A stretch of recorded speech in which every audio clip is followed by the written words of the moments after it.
Imagine yourself sitting in a really small place with a lot of noise around you. It is a little bit cold.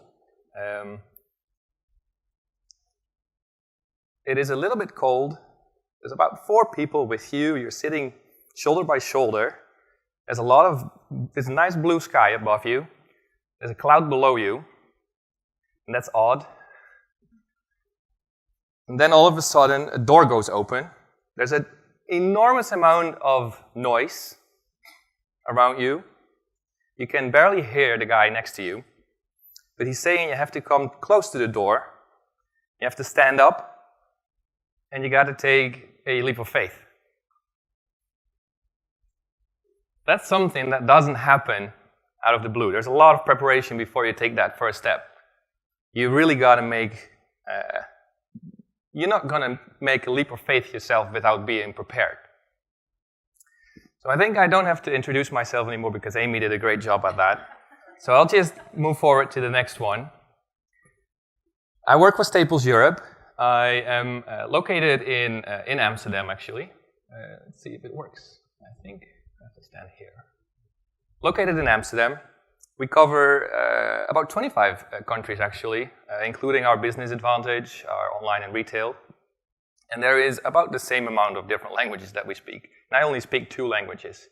So that's a really big challenge, managing SEO for the whole business.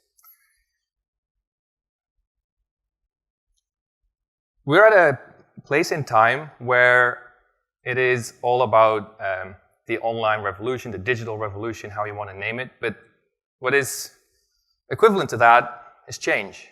And it was mentioned in the keynote speak as well that change is something that is really difficult to manage. It's something that I believe that all of us in-house SEOs have difficulty with. And being part of an agency myself for 5 years, I know that it is very difficult to influence your partners where you're working with as well, because when I was working for an agency, it was difficult to understand what their problems were. And they are different than you think they are. Because they're facing an internal business that asks them, for example, to professionalize SEO. And professionalizing SEO can be a lot of different things. Professionalizing SEO can mean that you're actually starting SEO, and there's still companies doing that. We just learned that about 2/3 and still to go through the whole change process. Professionalizing SEO can also be taking SEO that is in its silo right now and integrating that into the business. And that has been my challenge, still is my challenge at Staples Europe since last year. But where do you start? What do you do? Is there a roadmap for something like this? And I've spoken to a lot of you guys out there, learning that there are more people like me having that same issue, or challenge, to say it like that. And no, there is no roadmap because we're all finding out how we have to do that ourselves. But apparently, there's more who are doing this, more people doing this. So I am really thrilled to share you at least my process, and hopefully I can inspire you guys with this, to tell your story internally, and to help you take SEO from here, from that silo where you may be working with 2 or 3 or maybe even more colleagues, we're getting everybody in the business to do SEO. And to be honest, it's not a 5-step process. It's 3 really important parts, and then you get 2 for free, but those are probably the most hardest to do. You got to start with increasing the understanding within the business. And I'm specifically not mentioning knowledge here, because increasing the understanding of SEO within the business goes beyond knowledge. There is much more to it. What is the ceiling? What are the opportunities? What are the numbers that we can trust? What is benchmark? What is average in your market? And you have to do that on management level, on tactical level. It has to be done on operational level as well, because there are so many people in the organization that can potentially influence SEO, or the other way around.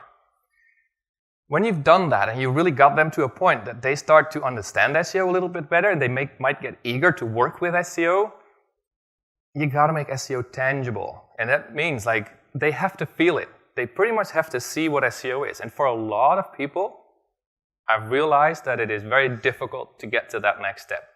Specifically, how do you make integration of SEO within your business tangible? Continuously, you have to show and share successes. when you're doing this. This is probably the most important step of integrating SEO in the business, because integrating SEO in the business is not very tangible. And how do you share that with management? How do you show to management that you're actually that SEO is getting integrated into the business and people are working with it, and it's actually something that you benefit from as a business as a whole? When you've done that, you're not finished. This is a continuous process. You should always be working on all three of these. There's always someone new. There's always someone that doesn't fully understand SEO. There's always this knowledge gap somewhere. But when you do this, you're doing something on the background that you're maybe not realizing, and that is you're building trust. You're building trust on management level because you're showing and sharing successes. You're building trust on a tactical level because in the business, people are seeing there is change happening. It's tangible for them. And they understand SEO better because they know the limitations, they know the opportunities. And that's when it's time to propose a leap of faith. You're not jumping out of an airplane because you trust your parachute. No, you're jumping out of an airplane because you know exactly what is in your backpack, and you know exactly what to do when it goes wrong. And you know exactly what's happening when you're at 8,000 feet altitude without a plane around you. And the last step's quite simple. It's also one of the most hardest one because this is really hard work, getting it done. Because now everything is on your shoulders. I think I spoke about a lot of the slides that are in here right now. But how do I do that then? How do I increase understanding on management level? It is literally setting a benchmark, literally setting the limit. Because every manager or boss or whoever is above you in rank wants you to triple traffic and quadruple revenue, right? But is that something that they should ask you to do? Is that relevant? No. That's something that BrightEdge research, for example, really helps with. They are working with so many people in our space, in Fortune 500 businesses, and that's not something that you can find a lot of research about. So definitely share that with management. With the tactical part, you could use a center of excellence in your business. I'm actually working with 20 departments in our business talking about SEO, increasing their understanding of what it is, going through the monthly deck and the monthly report, a little bit on a slow pace, easy pace, something that they can understand, something that they can relate back to their work. We're also doing quarterly training sessions where we're having a lot of beer afterwards. So we're making it fun as well. And it's an entity that lives within the business. You're not done after that, because there's also the general knowledge about SEO. And this is actually a slide that I used within the business when it's working. You gotta make it fun. Something that they like listening to is horror stories, because it's always fun to see how someone else is failing. And there's a lot of stories about this in the market, and I'd rather not say that they failed. I think that they learned from it. For example, how BMW lost their rankings, or JCPenney's here in the States lost a lot of their visibility at some point in time. So you can use that kind of information to make SEO a little bit more fun to listen to, and also to have them think that it's not a trick that we can do. It's not something that we can implement with one tag and then expect miracles to happen. So now that general understanding is up in the business on all levels, it's time to make SEO tangible. People really start asking questions about SEO now because their knowledge increased, they know the limitations, but how do you make it tangible? And for me, this is where the BrightEdge platform came in. Because if you ask management what they want to see and how you can make SEO tangible for management, that's literally about data, about insights. How are we performing? Are you making money for us? We were working with a lot of Excel files. I am working with an agency, and they're very, very good at SEO. But their data that I'm getting was in Excel files. And that was not something that was very shareable with the business, something that they could work with. So this is where BrightEdge came in, and I could actually use the platform at the beginning to first of all show on a weekly basis how we are performing, how our SEO projects are impacting the business. But there's much more beyond that. It is BrightEdge is not only about the data that you can share with the business on a performance base, but there's also a lot of data to build on insights. there's a lot of data that you can share with different departments in your company where they can actually work with. But the question is, how do you do that? How do you have others work with a platform that is huge in their eyes, that has big data, and how do you make that something that they can really practically work with on a day-to-day basis? So together with management, after we've onboarded BrightEdge, we decided we should not give everybody access right away, because we would probably end up, or I would probably be ending up like a walking help desk at that point, because they don't know what to do with it, or if they do, they will find so many opportunities and ask me why I'm not working on that I'm going to be in big problems. So we created a governance model, and we identified all the departments that we're working with, or that could potentially use the BrightEdge platform in one way or another. That meant, for example, that the on-site search team could work with the data cube. But how? How do you give a team like that access to it, and how do you educate them? How do you do that across, 8, 9, 10 departments? You got to do it really small, or you got to do it in small steps. It is identifying who could be a super user. That's what we did. We said, okay, one guy or one colleague from each department will be trained on BrightEdge, who will know the platform, know what the platform's capabilities are. They could identify what would actually be interesting for the platform or for the team. So they would be in the middle of knowing what is happening on the day-to-day workflow. They would know the capabilities of BrightEdge, and they would also know a little bit more about SEO, because we would train them additionally as well. So they could make that full circle and make everything work together. So we would literally then go into setting up a small project team with them. Working with on-site search team, for example, getting 2 additional guys and sitting together, create a hypothesis on how the data cube could help them be more proactive in finding relevant matches for internal search. You do that on a small scale. You do that for all departments on a small scale. You have them working on it as well. All of a sudden, you're doing something really big. You are one step at a time, one small step at a time, integrating BrightEdge into your business with that. But that's not everything, because that's just integrating a platform into the business, which will definitely help improve the quality of their work. What we also are trying to achieve is operational excellence for SEO.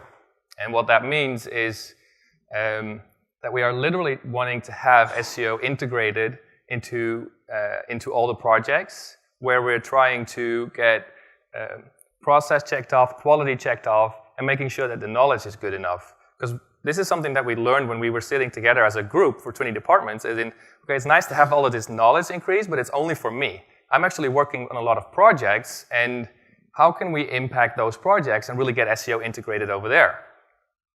But it's nice talking about this, it's good sitting with a team. How do you then actually do that? How do you get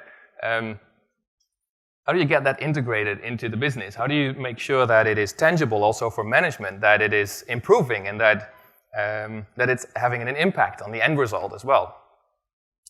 That's where a balanced scorecard comes in. And it's actually inspired by a balanced scorecard. It's not 100% exactly what a balanced scorecard is. And the balanced scorecard is nothing more than a tracking device for yourself to say, okay, we identified, here on the left side, we identified the teams that are working on it. There are maybe 3 projects that they can work with, depending on how much time one of those projects takes up. You try to achieve operational excellence, which is 7s, probably 8s, if that's reasonable for you as a team. You identify where you are right now, and then because you're thinking about process quality and knowledge in regards to SEO, you could also identify the pain points in there. You could identify with that person that is in your team, how well is SEO actually covered in your process, specifically for that one small project that you're doing, and for the other project that you're working on. And this makes it so you're trying to get operational excellence for SEO, something really big, across 20 departments, but you're making it really small again for one person to work on something that they can actually change or have an impact on, because they can work with their team and say, okay, our knowledge is a 3, our quality is a 4, and our process is a 4. How do we improve that? Well, what I learned during the year is that it starts with knowledge, then comes the process, and then comes quality. In the end, is like you get that as a gift. Because if you improve knowledge, then they know where to look at. They can then go into the process and say, hey, we can implement SEO here, and here we can do that. We can think about this. And it's going to be different for all projects and for all departments that you're working with. This is something that you can then show and share to management, because they want to know how you're integrating SEO into the business and how you're improving that. This is not something that will be directly visible in your BrightEdge data that you're reporting on. So you have to find another way of reporting this back to management and showing that you're actually improving. And the projects that you're doing, that you have walked through within your governance model, and the small teams that you're setting up there, and the hypothesis that you're trying to answer and the balanced scorecard is something that you can literally give back to management and say, hey, this is where we are right now on this part. Of course, you have to do SEO yourself. You have to improve the page titles. You have to improve the basic content on your website. You have to create new content for your websites. You got to show that you're performing, that you're also impacting the direct bottom line. We had a big test in the summer covering 5 business units, and we actually saw the same trend that over the summer, all of a sudden, we're seeing really positive results. And so this was, for me, my time that I was ready to take that leap of faith, to really jump out of that airplane. So I'm showing to the business that we're integrating SEO one step at a time by taking all these small actions. We're actually achieving something really big because it's working. We're getting questions that actually, pretty in-depth questions, not really about how a page title affects, sometimes how a page title affects your rankings, but much more on, hey, I'm doing this project. I think it's impacting SEO. Or can we have a look at this? And can you tell me what I can do to improve on that? And imagine that happening within your business, within all those projects, and you can communicate that back to management. That's when they get trust and when that you're doing something really good. If you're then also showing those positive results with your projects that you're working on, then this is the moment to try to propose, or then at least to propose a leap of faith and try to fly to Mars. Not to the moon, but something really, really big, because this is the momentum that you've been building towards for a full year, maybe longer, however long it takes to set up the 3 processes, the 3 steps before this. And this is actually something that we are doing right now. Like Amy mentioned, we have big opportunities for Ink and Toner, actually part of this. We're redoing our whole hierarchy in Europe. And there's a big project going on with BrightEdge Professional Services team where we are redoing the small test that we did in the summer. We're multiplying that by 10. So that's having a huge impact in the business as well, we expect. And that's like also the only way I can answer that is we have the business case, we have the trust, everything is in place for success here. So the only thing that I now have to do is literally make it happen. And that is quite difficult. We're facing challenges, but every project comes with its own challenges, and we're definitely figuring out how to deal with that, and it's something that will, in the end, deliver ourselves that success that we achieve. And the only way of doing that is by still thinking big, acting small, and then figuring out what your process is. And that's, in my opinion, how you professionalize SEO for your business. That's how you take SEO from its silo, integrate that across the different departments. And I hope that the operational excellence, the center of excellence, the governance model, I hope that really helps you guys or inspires you guys to set up something similar and get your business to go to the next level with SEO. Thank you very much.